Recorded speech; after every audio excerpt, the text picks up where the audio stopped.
Welcome back, everybody. Mike McConville here. You'll need to listen carefully to what I'm about to tell you, because this is going to fly in the face of many things that you've read online and videos that you've watched and books that you've read about fretwork, lay of the neck, fingerboard leveling, fingerboard radiuses. What we have on the bench here is a 1965 Gretsch 6124. We also have this 40th anniversary Fender Strat. We are doing a refret, complete refret on both of these guitars.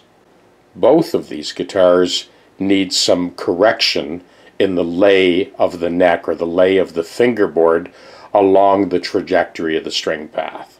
So we're going to do a lot of myth busting tonight. There's definitely a high spot here where I've chalked. See the light seeping out in the center of that straight edge. So the two main areas that need to be addressed are this area right here on the bass side and this top end where this is kind of scooping up. So we need to take care of this independent of the rest of the neck, and we need to take care of this first. You don't want an 18-inch metal leveling bar to do this. You need a series of wooden blocks. It is this simple. So this is the shortest block, the scrub block that I have. This is simply rock maple, jointed on the joiner, dead flat. There's a slip of leather under there that gives it a little bit of flex. I'm going to explain that more in a second. And we have a very short piece of 80 grit sandpaper. And that's what we're going to use on this area here initially to scrub that down, because there's quite a bit of discrepancy. I don't want the sandpaper to touch along here. I just want to take down the high spot. Now, for this high spot here, I have a slightly longer straight edge. Still not the full length of the neck or 18 inches or 20 inches. It's just what I need. Very quickly, in a few seconds, we'll take care of this high spot that has been the bane of this guitar's existence since it was made. It was never right. With this medium-sized block, we'll correct this bass side hump. With the short scrub block, we'll take care of this top end. So let me bring you in close as I demonstrate how quickly this little scrub block takes care of that high spot.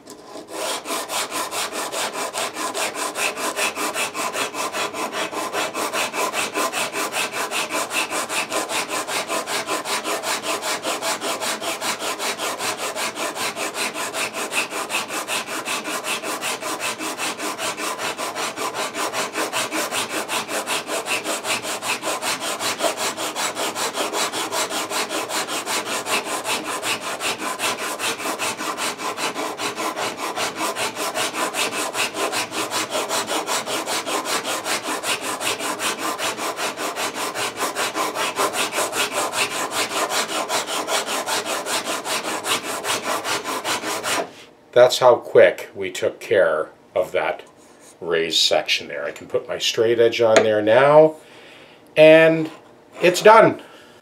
That's how long it took. That was real time, by the way. So I've chalked that area that was giving us grief on the bass side. This has been an issue with this guitar from the time it was made. Well, we're going to take care of that now with that mid-sized sanding block. Watch how quickly we correct this.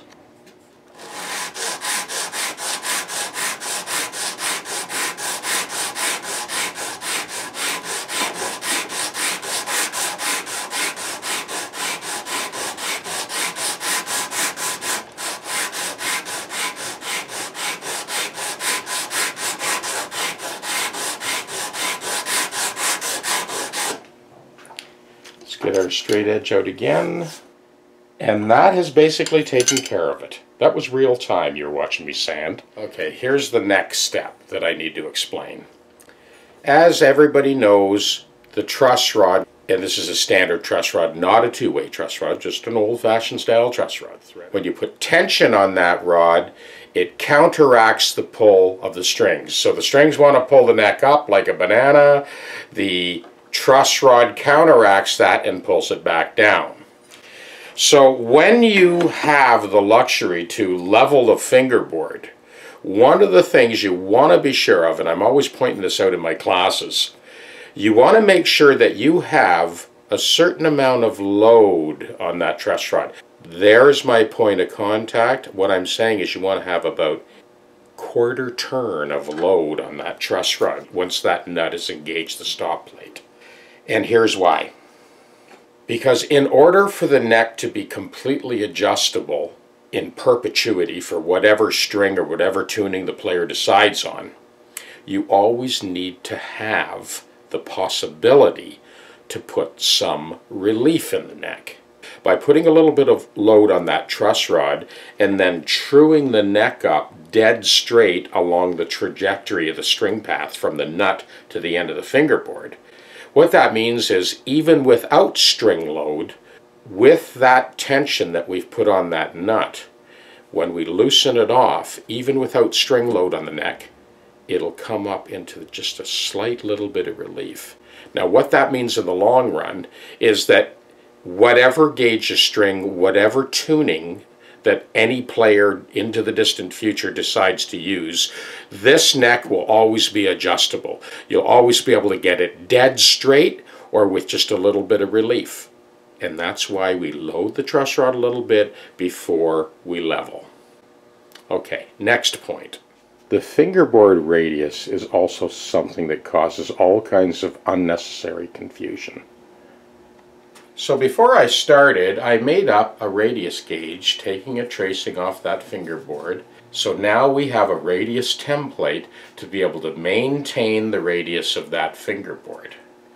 So now that we've addressed the high spot on the bass side and this footprint at the top that was kind of flipping up, now that we've addressed those two areas, now and only now we go to a longer sanding block. So this is our next sanding block. The initial scrub blocks to take down those high spots were 80 grit paper. We've now stepped up to 120 grit paper. So the longer block, 120 grit paper. The other thing I want to point out is you notice how this block is actually slightly thinner than the fingerboard. That's exactly how it should be. Underneath that 120 grit sandpaper, there's a slip of leather which allows just enough flex to be able to trace that exact radius that I just showed you a second ago. So now what we're going to do is we're going to go full length, going along the trajectory of the string path as we sand. So I put my straight edge up and I can see that this is still fairly high up here, so it's got to come down even more. So I don't want like an 18-inch block that's going to be sanding here where it doesn't need to be sanded to get at this. So I've just put some fresh 80 grit on that block and we're going to concentrate on the area that needs the attention. Not the entire fingerboard, just this high spot up at the top. And we'll stop and check it in a second. This is real time here. Much improved, but we're still not there yet. So we still need to concentrate on this fingerboard extension over the body that's been kind of flipping up on this guitar for the last half a century. Now, I want to talk a little bit about radius. The leather that's sandwiched between the abrasive and the jointed maple block easily flexes to chase any radius from 6 inches right up to 14 or 20 inches. It does it automatically. And I'm going to show you in a second because I have that radius gauge that we made up. I'm dropping in there to clean out the debris, clean out the rosewood dust, and also to check the depth of the slot. I'm not deepening the slots with this, I'm just really cleaning out all the rosewood dust. In the guitar repair and design classes, this is another point I had to make over and over again for the students to sort of pick up on it, and that is this.